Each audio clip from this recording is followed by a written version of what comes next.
بسم اللہ الرحمن الرحیم۔ السلام علیکم ناظرین، قوم عاد کون تھے؟ دنیا کی سب سے طاقتور ترین قوم کو اللہ رب العزت نے کیسے تباہ کیا؟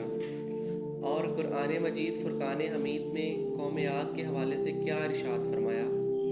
قوم عاد اس وقت کہاں موجود ہے؟ جدید تحقیق نے کس مقام سے قوم عاد کے مجسمے دریافت کیے؟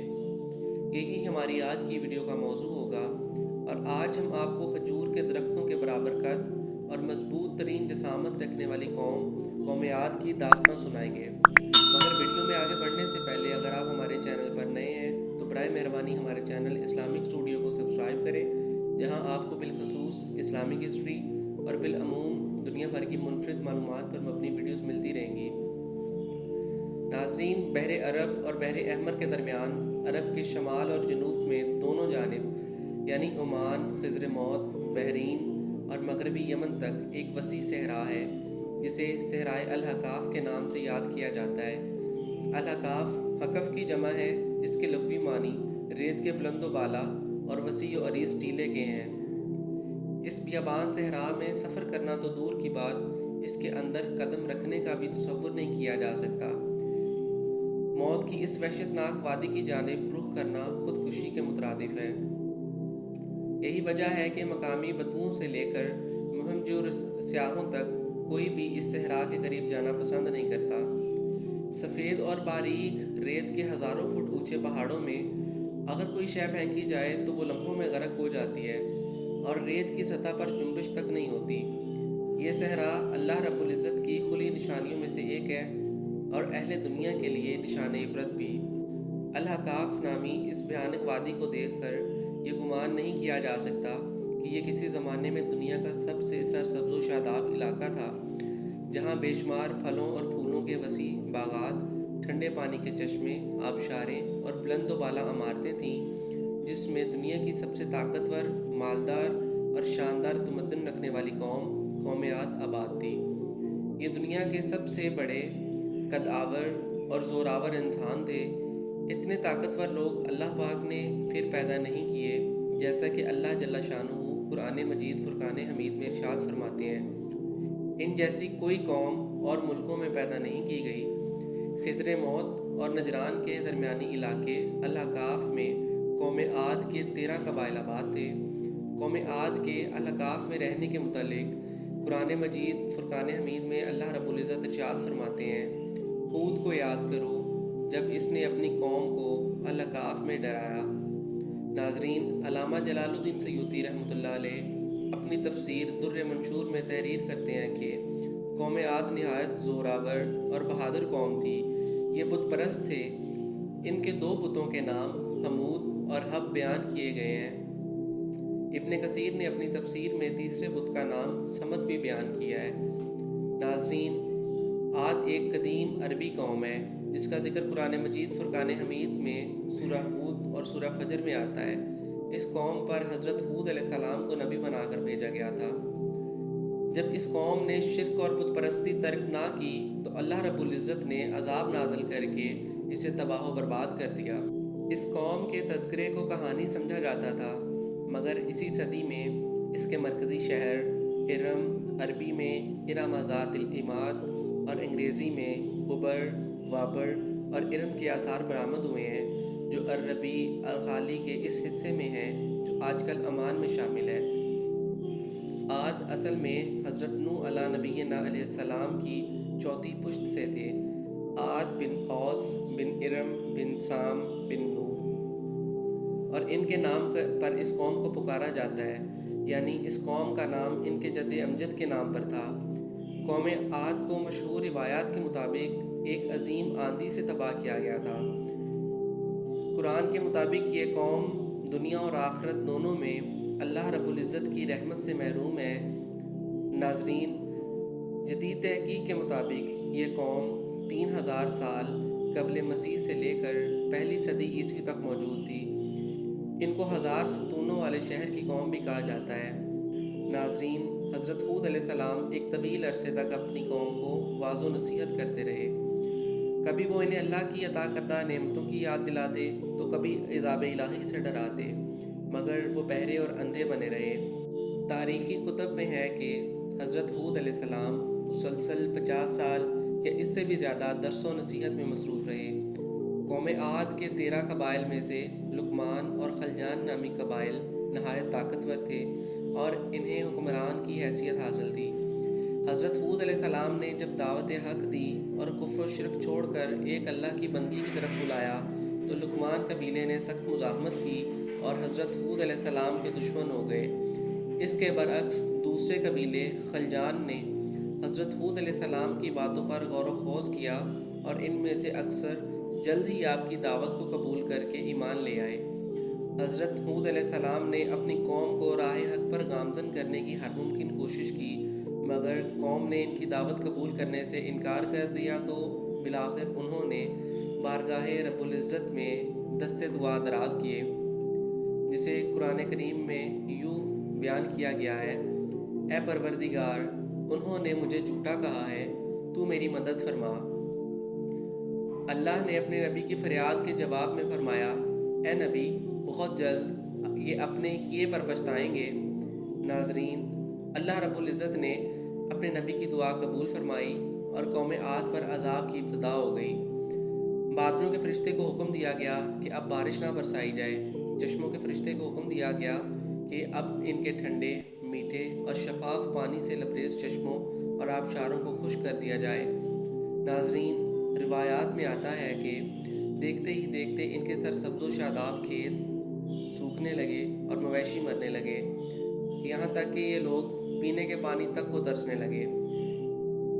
کثیر تعداد میں پیدا ہونے والے پھل اور اناج ناپید ہو گئے۔ پوری قوم خشک سالی کا شکار ہو کر بدحال اور پریشان ہو گئی۔ یہ سلسلہ مسلسل 3 سال تک جاری رہا۔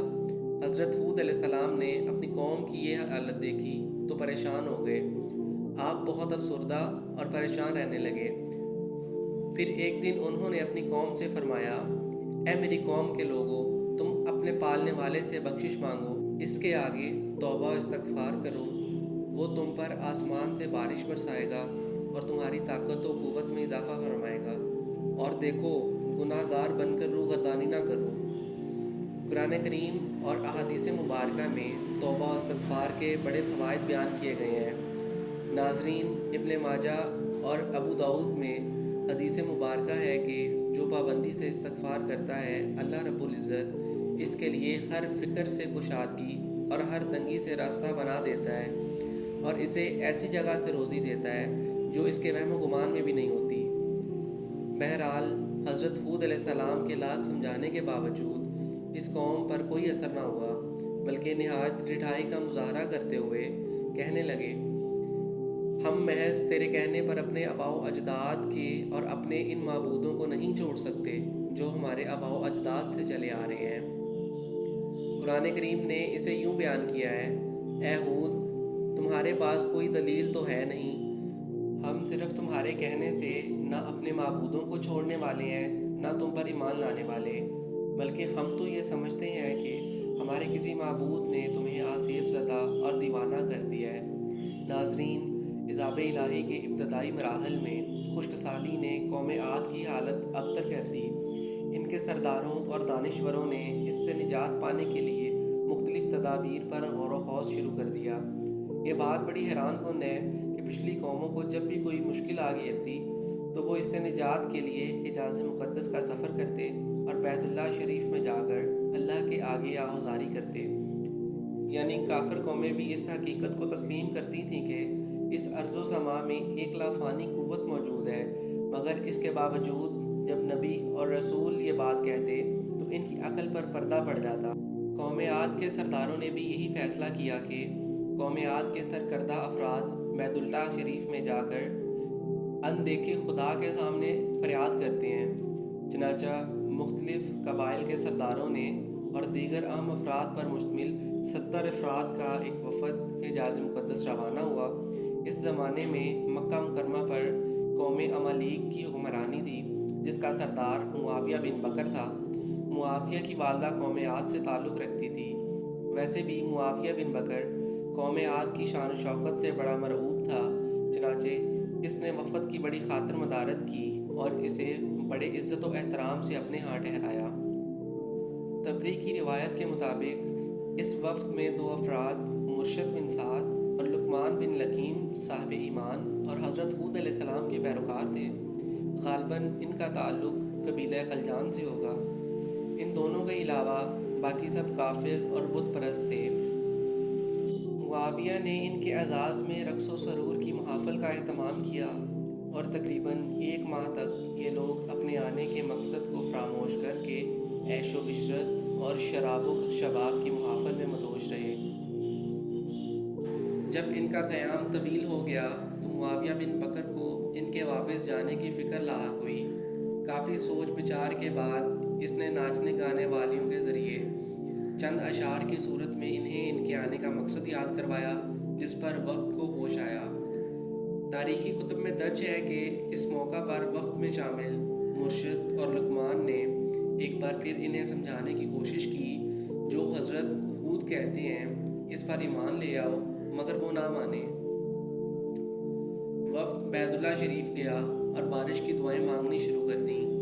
ابھی تھوڑی ہی دیر گزری تھی کہ اللہ رب العزت نے آسمان پر 3 رنگوں کے بادل بھیج دیے، جن میں سے ایک سفید تھا، دوسرا سیاہ اور تیسرا سرخ۔ اس کے ساتھ ہی آسمانوں سے ندائے غیب آئی، اپنے اور اپنی قوم کے لیے ان تینوں میں سے کسی ایک کو پسند کر لو۔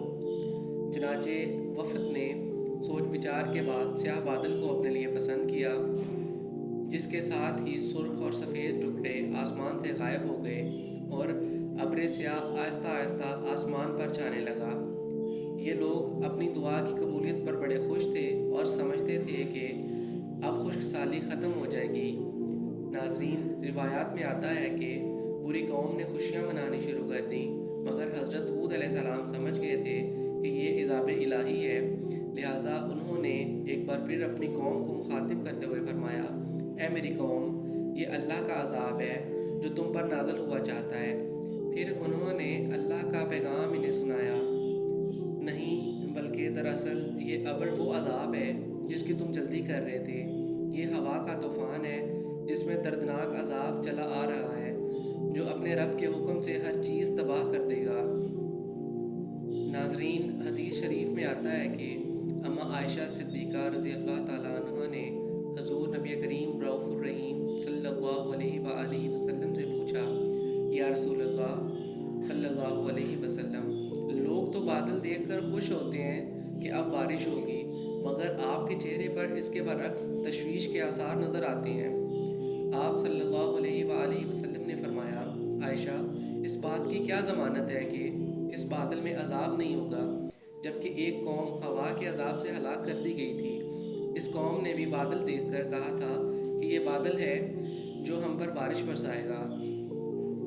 ناظرین، روایات میں آتا ہے کہ قوم عاد نے اس عذاب کو بصورت بادل اپنی بستیوں کی طرف آتے دیکھا تو کہنے لگے، یہ تو بادل ہے، یہ ہم پر بارش کرنے والا ہے۔ قرآن کریم میں ہے کہ اللہ رب العزت نے تیز آندھی کا یہ عذاب 7 راتوں اور 8 دنوں تک مسلسل جاری رکھا۔ آندھی نے کسی ایک بھی چیز کو نہ چھوڑا، یہ ہر ایک کے پاس پہنچی، غاروں کے اندر، پہاڑوں، گھاٹیوں، چوٹیوں، گھروں، محلات اور قلعوں، سب کے اندر ہر چیز کو فنا کر ڈالا۔ ابن عمر سے مروی ہے کہ نبی کریم رؤوف الرحیم صلی اللہ علیہ وآلہ وسلم نے ارشاد فرمایا، وہ آندھی جس کے ذریعے قوم عاد ہلاک کی گئی تھی، اللہ نے ان پر انگوٹھی جتنی جگہ کی مثل ہوا کھولی تھی۔ بس وہ ہوا پہلے دیہات میں گئی اور وہاں کے لوگوں اور مویشیوں اور مالوں کو اٹھایا اور آسمان و زمین کے درمیان لے گئی۔ اللہ نے اس خوفناک آندھی سے حضرت ہود علیہ السلام اور ان کے ساتھیوں کو محفوظ رکھا۔ انہوں نے خطیرہ نامی ایک بستی میں پناہ لی جہاں عذاب ان تک نہیں پہنچا اور وہ امن و سکون سے رہے۔ باقی پوری قوم کو اللہ رب العزت نے تباہ و برباد کر دیا۔ ناظرین، علامہ طبری کی بعض روایتوں میں ہے کہ حضرت ہود علیہ السلام کی عمر 150 سال تھی۔ آپ کو 50 برس کی عمر میں نبوت عطا کی گئی۔ 50 برس تک قوم کو واعظ و نصیحت کرتے رہے۔ قوم کی ہلاکت کے بعد مزید 50 سال تک زندہ رہے اور اہل ایمان کو واعظ و نصیحت فرماتے رہے۔ تاریخی کتب سے پتہ چلتا ہے کہ حضرت ہود علیہ السلام کا مزار خضر موت کے ایک مقام پر ہے جہاں عرب کے مختلف حصوں سے ہزاروں کی تعداد میں لوگ جمع ہوتے ہیں، اگرچہ یہ قبر تاریخی طور پر ثابت نہیں۔ ناظرین، اس امید کے ساتھ اجازت دیجیے کہ آپ کو ہماری ویڈیو پسند آئی ہوگی۔ ملتے ہیں بہت جلد ایک نئی تاریخی، تحقیقی اور معلوماتی ویڈیو کے ساتھ۔ دیکھتے رہیے اسلامک اسٹوڈیو۔ اللہ رب العزت آپ کا حامی و ناصر ہو۔